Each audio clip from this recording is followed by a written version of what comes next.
요즘 우리가 살아가고 있는 이 시대는 네트워크를 통해서 정말 실시간으로 세계 정반대에서 일어나는 일들도 알 수 있는 그런 시대가 되었습니다.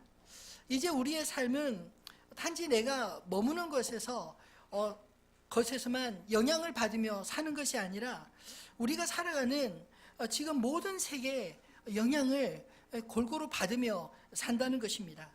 예를 들어 요즘 미세먼지 문제는 비단 우리만의 문제가 아니라 우리 이웃인 중국과 또는 몽골 이런 나라들과 연결되어 있지 않습니까? 미국이나 중국의 주가가 떨어지거나 올라가면 한국의 주식시장도 덩달아 춤을 추는 그런 시대에 살고 있습니다.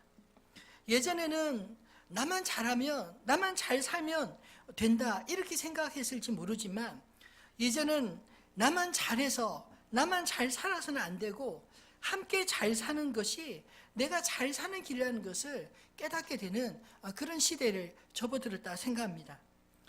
제가 방학 동안에 또 선교 여행과 여러 여행들을 다니면서 참 여행의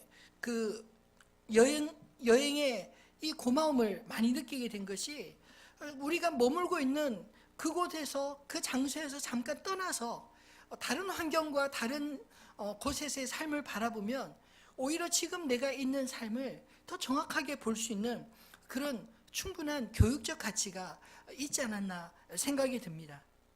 오늘 우리가 읽은 이 본문의 이야기는 이 바울의 3차 선교 여행 중 사도행전 19장 전체를 통해서 에베소에 머물렀던 2년 3개월의 그 짧은 이야기들을 이어서 소개하고 있습니다. 그동안 그곳에서 무슨 일이 일어났습니까?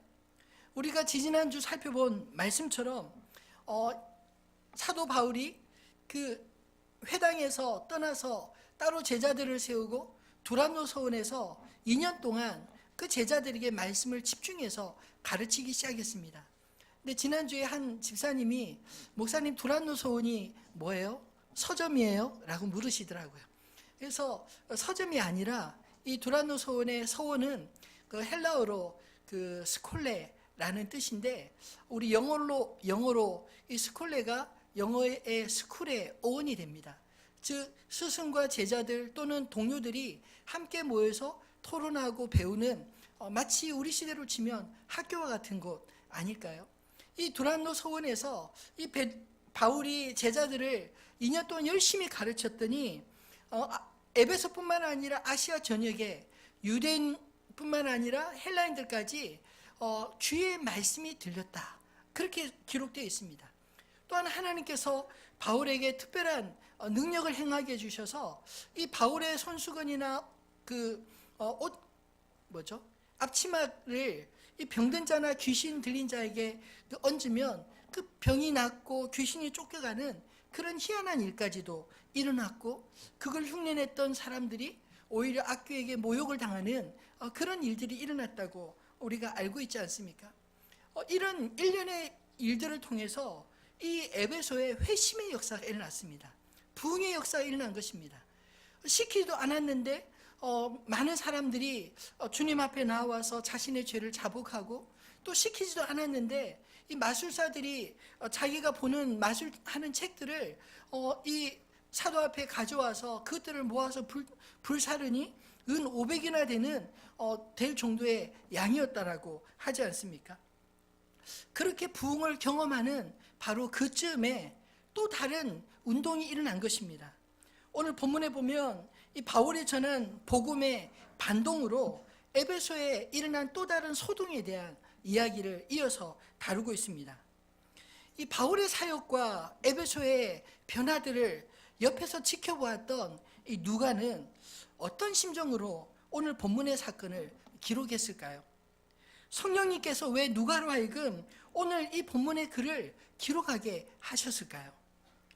그것이 두려움이었겠습니까? 아니면 경이로움이었을까요? 분명 바울이 전한 이 복음의 여파로 에베소의 폭동 직전에 소동이 일어난 것은 분명한 사실입니다.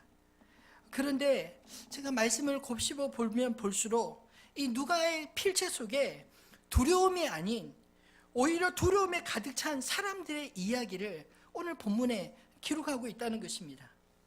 그 중심에 있었던 바울과 그의 제자들은 오히려 담대한 모습입니다. 도대체 무엇이 그들을 이렇게 담대하게 할 수 있었을까요? 저는 오늘 본문을 묵상하면서 복음이 전해진 곳에는 복음이 역사하는 곳에서 나타나는 영향력들이 있다는 것을 발견하게 되었습니다. 오늘 이야기 역시 바울이 전한 복음, 바울에게 역사한 복음의 영향력이 어떻게 나타나는지 우리에게 보여주는 말씀 아닐까요? 복음의 영향력은 먼저 우리의 생각을 바꾸는 것에서부터 시작이 된다는 것입니다.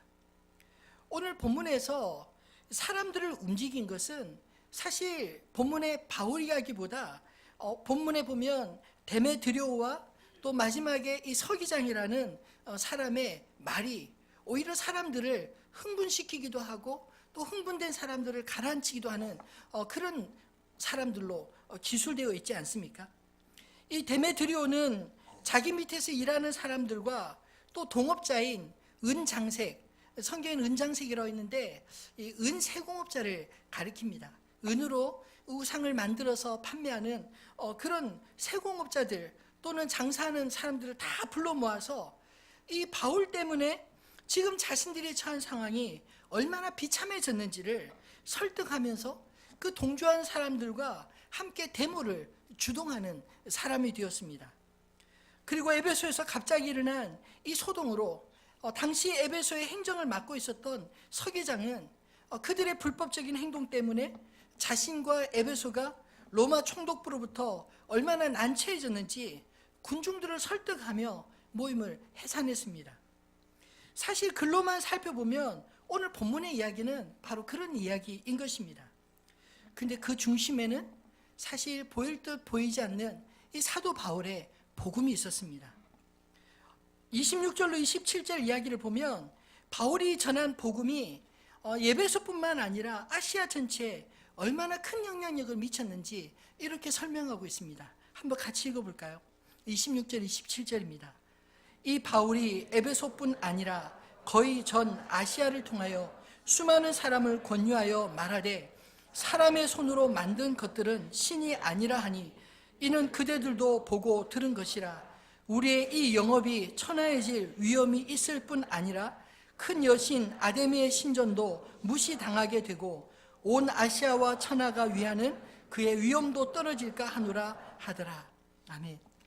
여러분, 사도 바울의 전하해진 복음으로 사실 오늘 본문에 이 등장하는 사람들은 그것에 대한 반독을 일어난 사람들이고 보이지 않는 수많은 사람들이 영향을 받았다라고 이야기하지 않습니까? 그 당시의 사람들의 신관, 신에 대한 생각을 바꾸어 놨다는 것입니다. 왜냐하면 사도 바울이 말하기를 사람의 손으로 만든 것들은 신이 아니다 라고 이야기했기 때문입니다. 왜냐하면 그 당시의 모든 우상들은 사람의 손으로 공고하게 만들어진 것들인데 이 만들어진 것이 신이 아니라고 하니까 또 그것에 설득된 수많은 사람들이 자기가 가지고 있는 신상을 버리거나 혹은 더 이상 그 신상을 구매하지 않으니까 그 신상을 만드는 사람들의 입장이 굉장히 난처해지지 않았겠습니까? 그동안 무비판적으로 믿어왔던 그들의 신관들이 이 사도 바울의 복음을 통해서 그 신관들이 깨어지고 사람들에 의해서 만들어진 신이 아닌 인간을 창조하신 하나님 앞에서 그들 자신을 돌아보게 하였다는 것입니다.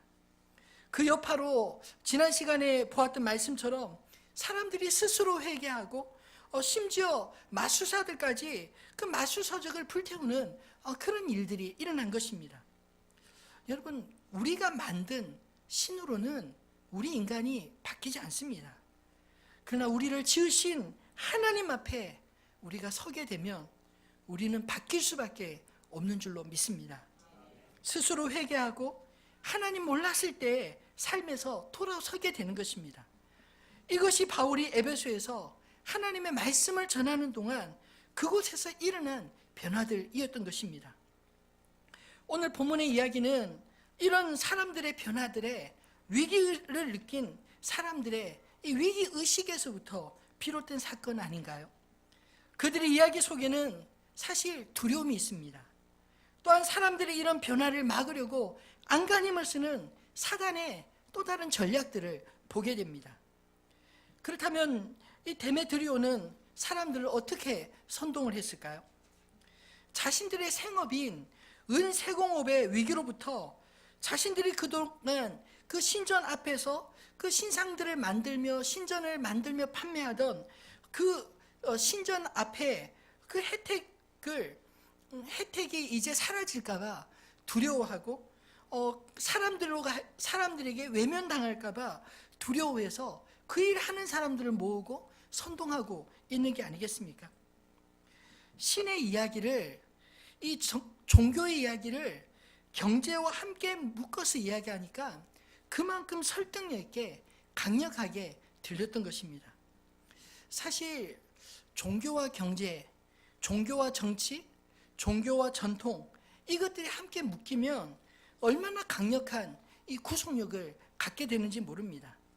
여러분, 만약에 이 데메트리오가 단지 이 아데미 신에 대한 충성스러움으로 이야기한다면 사람들이 이처럼 격렬하게 분노하고 일어날 수 있었을까요?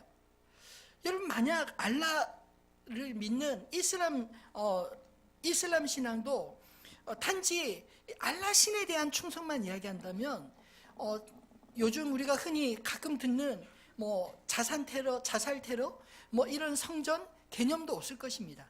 근데 사실은요, 그 속에 그 종교와 정치가, 이데올로기가 딱 묶여져 있으니까 그게 얼마나 큰 자기 몸을 죽음으로 내모는 것도 영광으로 생각하도록 만드는 힘이 되는 것입니다. 오늘 데메트리오의 주장 역시 단지 아데미 여신을 위해 설득했다면 에베소를 소등할 만한 군중들을 모으기 쉽지 않았을 것입니다. 왜냐하면 이미 바울의 영향을 받은 사람들이 다수가 되어버렸기 때문에. 그러나 그 일을 하는 사람들, 생업을 유지하는 사람들, 그 신전 앞에서 그 벌이를 하는 그 사람들을 불러 모아서 그 사람들을 중심으로 주동을 하니까 사람들을 움직일 수 있는 힘을 얻게 되었다는 것이죠.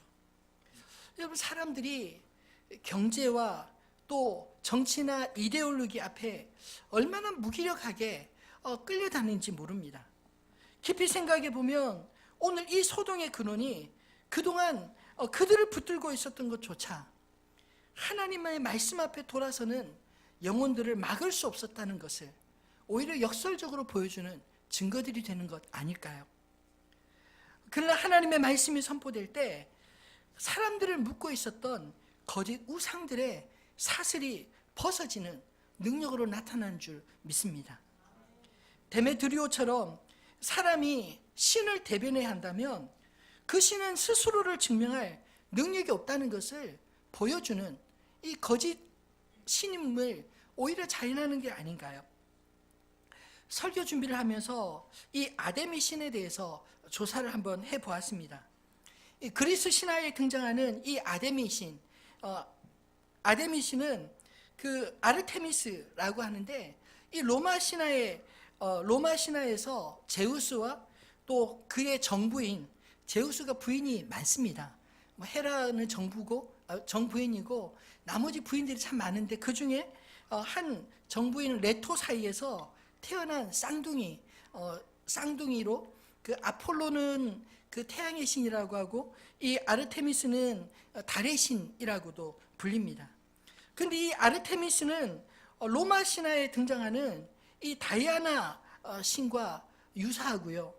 그래서 동격으로 취급되기도 하고 또 가나안 신화에 등장하는 아스타롯과도 또 동격으로 취급되는, 그러니까 이 신앙이 지중해 연안에서 이 신 저 신이 다 붙어가지고 능력이 하나 둘 생기는 그런 형국입니다. 원래 이 처녀의 신인데 이 나중에 그 다산의 복을 상징하는 그 에베소의 은장색들이 만드는 그 신상은 여성의 몸에 유방이 많이 달려 있는, 그래서 그것을 만지면서 다산을 복을 또는 풍요의 복을 비는 그런 신이었다는 것입니다. 또 대지의 신으로도 불리고 사냥의 신으로 불리면서 이 동식물의 다산과 번영, 풍요를 주관한다고 믿어져 왔습니다. 그리스에서 보이는 이 아르테미스는 사냥하는 여성의 그런 모습으로 형상으로 그려지고 있는데, 에베소에서는 이 은세공업자들이 앞서 말한 것처럼 가슴에 수많은 유방을 단 그런 모습으로 이 같은 듯 비슷한 듯 같지 않는 또 다른 듯 같은 이런 이 혼합된 그런 사상들을 가지고 있습니다. 그러나 바울이 전한 복음의 능력은 하나님의 말씀이 선포되어질 때 하나님은 그 말씀과 함께 스스로를 그 능력으로 증거하지 않습니까? 우리가 성경을 읽으면서 주목할 부분이 저는 그것이라 생각합니다. 하나님은 다른 것으로 자신을 설명하지 않습니다. 그래서 모세가 그 광야에서 하나님의 명령을 받고 자기 동족이 있는 이 애굽으로 돌아가야 될 때 하나님 앞에 묻지 않습니까? 하나님, 내가 만난 당신을 내 백성들과 이 애굽 사람들에게 바로왕 앞에 내가 뭐라고 말을 해야 됩니까? 당신의 이름을 주십시오. 하나님께서 나는 스스로 있는 자니라. 누군가에 의해서 만들어지지 않은, 나는 홀로 존재하는 자다. 그렇게 말씀하지 않나요? 여러분, 성경 속에 이 바울과 베드로와 사도들의 통해서 나타난 능력들은 그들의 능력이 아닙니다. 하나님의 능력이 믿음을 통하여 그들을 통해서 나타난 것들입니다. 이것이 바로 하나님과 우상의 차이라는 것입니다. 복음은 우리 안에 거짓을 드러내고 진리 안에 자유함으로 이끄십니다. 인간이 만든 것들은 인간을 바꿀 수 없으나 오직 우리를 지으신 하나님 앞에 우리가 홀로 서게 될 때 우리의 생각과 마음으로부터 변화가 일어나는 줄 믿으시기를 바랍니다. 두 번째로 복음의 영향력은 우리 인생을 바꾼다는 것입니다. 전 말씀 묵상하면서 사실은 바울의 이야기가 앞에 잠깐 나오고 중간에 잠깐 나옵니다. 근데 이 바울이 변화가 이 말씀을 읽으면서 느껴졌습니다. 이 바울의 마음은 사실 에베소도 작았던 것입니다. 그는 에베소에서 머물렀던 2년 3개월의 시간 동안 하나님의 말씀이 사람들에게 어떻게 역사하는지를 목격하였습니다. 자신이 한 일은 단지 두라노 서원에서 제자들을 가르쳤을 뿐인데 하나님의 말씀이 각 사람에게 들리기 시작했다는 것입니다.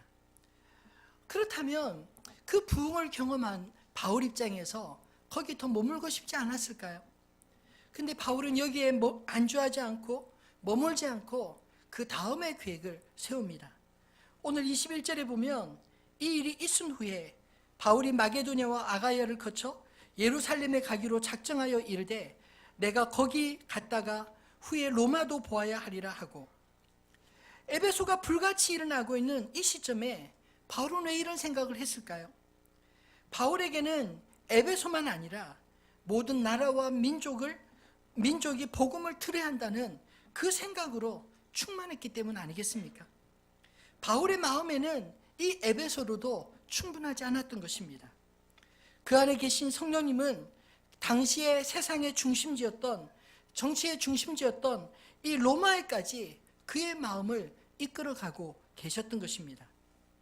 그에 반해서 오늘 우리가 읽은 본문 속에 다른 사람들의 이야기는 자신의 세계에 갇혀있는 생각들을 여실히 보여주고 있지 않나요? 데메드리오의 주장은 당시 은세공업자들을 설득력 있게 설득하고 있지만 사실 그 중심을 가만히 들여다보면 내 밥그릇 빼앗기지 않아야겠다, 그 두려움에 바탕에 깔려 있지 않나요? 본문이 33절로 34절에 잠깐 등장했지만 영향이 미비했던 알렉산드라는 사람 역시 에베소에 있는 유대인들을 대표해서 혹이라도 이 사도 바울 때문에 유대인들은 자기에게도 그 여파가 올까봐 두려워해서 이 변명할 기회를 얻고자 했지만 오히려 아무런 영향도 미치지 못하는 그 변명들이 무리에게 통하지 않은 채로 끝났다고 말하지 않습니까? 그리고 본문 마지막에 군중을 잘 설득해서 모임을 해산한 그 서기장 역시 논리적으로 그들의 집회가 불법임을 호소하며 자제할 것을 요청하고 있지만 그러나 그 역시 당시 로마 정권의 눈치를 보아야 하는 직책을 가진 자로서 윗사람을 의식한 행동들이, 의식한 말들인 것을 우리가 읽을 수 있지 않습니까? 이 이야기들은 각자 나름의 설득력을 가지고 있지만 중요한 것은 그들의 인생은 바로 여기까지였다는 것입니다. 자신의 생업, 자기 신념, 자기 직책, 그것을 지키려고 몸부림쳤지만 그들의 삶은 이 에베소를 벗어나지 못했습니다. 여러분은 혹시 우리 인생에 하나님이 함께 하시면 어떻게 바뀔까 상상해 보신 적이 있으신가요? 사도 바울은 에베소에서 하나님의 말씀이 역사하는 부흥을 보았지만 그곳에서 자만하지도 안주하지도 않았습니다. 그의 사명은 그 생명이 닿기까지 복음이 필요하는 곳, 주님이 이끄시는 곳으로 가서 복음을 전해야 했기 때문입니다. 바울의 그 마음이 에베소를 넘어 로마에까지 향한 것입니다. 주님이 우리와 함께 하시면 내가 머무르는 곳만 아니라 주님이 이끄시는 곳으로 우리의 지경이 넓혀지는 것을 믿으시기를 바랍니다. 지난주 저희 딸과 대화하면서 참 감사한 고백을 들었습니다. 아직 어린 대학생, 이제 3학년이지만 그 아이에게 지난 몇 달 동안 하나님이 직접 간섭하시고 또 그 아이에게 믿음을 북돋아주는 그런 간증을 들었기 때문입니다. 저희 딸이 이번 겨울 방학 동안에 단기 선교를 2곳이나 갔다 왔습니다. 한 곳은 근데 속한 선교단체에서 일본 오키나와로 3주간 다녀오고 갔다 오자마자 중고등부 또 수련회 교사이기 때문에 거기 참여하고 또 갔다 오자마자 잠깐 명절 고향 갔다 와서 또 영국 단기 선교를 갔다 왔습니다. 그리고 갔다 오자마자 중등부 지지난주 또 제주도 무전여행을 또 다녀왔습니다. 자기 그 시간들을 그냥 몽땅 다 드린 겁니다. 근데 시간 드린 건 별로 안 아까운데 얘가 좀 아까워했던 게 그 2번의 선교여행을 가는 비용이었습니다. 재작년부터 아이가 알바하면서 조금씩 돈을 모아서 통장에 차곡차곡 쌓아둔 게 이번에 그 단기 선교를 딱 갔다 올 만큼 비용이 쌓였는데 막상 딱 가려고 하니까 너무 아깝더래요. 저한테 달라고 하기는 이제 좀 자존심 상하고 그래서 본인이 내가 모은 돈으로 가겠다 하고 했는데 막상 가려고 보니까 그동안 쌓아두기, 그 알바하면서 시급받아서 조금씩 쌓아둔 게 그 꿀맛 같았는데 하루아침에 그거 다 써버리고 제로가 되는 상황이 되니까 이게 허전함이 못 견뎠나 봐요. 그러면서 간다고 했다가 아니야, 이건 아닌 것 같아. 포기하려고 하다가 또 간다고 말했는데 또 중간에 포기하기도 그렇고 막 혼자 그냥 왔다 갔다 하고 저하고도 몇 번이나 아빠 가는 게 맞을까? 아닐까? 뭐 이렇게 그 뒤죽박죽 했었습니다. 그래도 어느 날 학교에 헐떡고개라고 약간 언덕이 있는데 거기를 헐떡거리면서 올라가면서 하나님 앞에 씩씩거리면서 이렇게 이야기했대요. 하나님, 내가 실컷 모아놨는데 이 단기 선교 2번 발칵 쏟아놓으면 주님 통장에 남는 게 하나도 없어요. 그렇게 투정을 했답니다. 그랬더니 하나님께서 그 마음에 이런 말씀을 주시더래요. 얘야, 네 손을 펴야 내가 네 손을 잡아주지 않겠니? 그 마음이 딱 와닿는데 마치 하나님 말씀으로 들려서 그래, 그냥 까짓것 제로가 되더라도 다 펴자 하고는 그냥 결단하고 이 2번의 단기 선교를 다녀왔습니다. 근데 갔다 와서도 참 간증도 많은데 그것을 통해서 이 아이가 하나님을 새롭게 경험한 것입니다. 어떤 거냐면요, 통장을 비웠더니 그 통장에 갔다 왔는데 다 차 있더라고요. 제가 뭐 매월 주는 용돈 그거 가지고는 차지 않습니다. 그런데 그게 차 있는데 얘가 너무 신기해하는 거예요. 아빠, 분명히 제로가 돼야 되는데 그대로 있네. 근데 지난주에 더 결정적으로 재작년에 1학기 때 성적 장학금이 고지서로 이렇게 나와가지고 그냥 이렇게 영원으로 처리됐는데, 근데 그 성적 장학금이 학교에서 또 내보내야 될 게 있는데 그게 쌓아두면 국가에 못 받는데요. 그래서 그거를 작년 1학기 때 성적 장학금을 아무런 통보 없이 그냥 이번 주에 통장으로 또 확 와 있는 거예요. 그래서 보니까 그 통장에 자기가 제로라고 생각했는데 그 이전 거보다도 훨씬 더 많이 채 있는 거예요. 그래서 자기가 보면서도 아빠 이거 너무 참 신기하다라고, 하나님 정말 안 믿을 수 없는 분인 것 같아, 이런 고백을 하더라고요. 여러분, 우리 딸이 이런 고백을 하는 걸 들었습니다. 만약에 단기 선교를 안 가고 그 돈을 안 깼으면 아마 그 돈 그대로 있었을 것이고 뭐 좀 더 채워졌으면 더 채워질 수도 있지만, 근데 그 경험을 통해서 자기 안에 하나님에 대한 확신을 더 깊이 갖게 됐노라. 왜냐하면 다 비우고 사라진 줄 알았는데 하나님이 오히려 비워진 곳에 또 하나님이 채우시고 또 다른 것을 준비하게 하시는 걸 보면서 하나님 앞에 그 손을 비우면 하나님이 잡아주신다는 그 의미가 무엇인지를 아빠 나 분명하게 알게 된 것 같아, 이런 고백을 하더라고요. 여러분, 믿음은 저는 이처럼 하나님과 우리 사이에 신뢰의 경험들이 쌓여서 생기는 것이라 믿습니다. 가만히 있으면 아무런 일도 일어나지 않습니다. 그러나 내가 움켜쥔 것들을 내려놓고 주님 손을 붙잡기 시작할 때, 믿음으로 주님이 이끄시는 그 길을 걷기 시작할 때 우리의 인생 그 자체를 바꾸시는 하나님을 경험하게 될 줄로 믿습니다. 말씀을 맺겠습니다. 여러분은 무엇으로 사십니까? 복음이 이끄는 곳으로 우리의 생각과 눈을 돌려보면 우리 자신에 대한 가치가 다르게 보이게 됩니다. 단지 이것 놓으면 내 삶이 끝이라고 생각하는 그 생각은 오늘 본문의 데메드리오의 생각 아닌가요? 하나님 앞에 자신을 드렸던 바울의 생각은 자신의 눈앞에 일어나는 에베소의 부흥 앞에서도 21절의 고백처럼 내가 후에 로마도 보아야 하리라, 이렇게 바뀌게 됩니다. 하나님이 우리 안에서 행하실 일들을 믿음으로 바라보며 맡길 수 있다면 우리를 얽매는 모든 것보다 훨씬 더 크게 저와 여러분이 쓰임받게 되어질 줄 믿습니다. 여러분, 세상에 기죽어 살지 마십시오. 오늘 말씀을 사실 설교 준비하면서 되게 힘들었습니다.